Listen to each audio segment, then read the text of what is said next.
आज की आयत इंसान की नाफरमानी और एक दूसरे पर इल्जाम। पैदाइश की किताब 3 बाब 1 ता 7 आयत।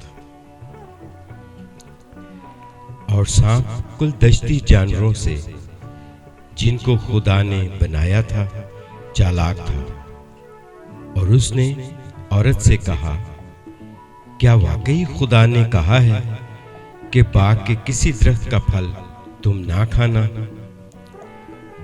औरत ने सांप से कहा कि बाग के दरख्तों का फल तो हम खाते हैं, पर जो दरख्त बाग के बीच में है उसके फल की बाबत खुदा ने कहा है कि तुम ना तो उसे खाना और न छूना, वरना मर जाओगे।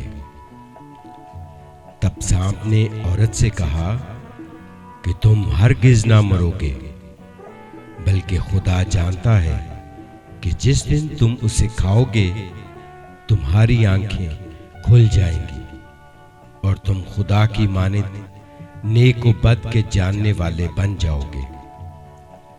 औरत ने जो देखा कि वो दरख्त खाने के लिए अच्छा और आंखों को खुशनुमा मालूम होता है और अक्ल बख्शने के लिए खूब है, तो उसके फल में से लिया और खाया और अपने शौहर को भी दिया और उसने खाया। तब दोनों की आंखें खुल गईं और उनको मालूम हुआ कि वो नंगे हैं, और उन्होंने अंजीर के पत्तों को सीकर अपने लिए लुंगियां बनाई। और उन्होंने खुदा की आवाज जो ठंडे वक्त बाग में फिरता था सुनी। और आदम और उसकी बीवी ने अपने आप को खुदा के हुजूर से बाग के दरख्तों में छुपाया।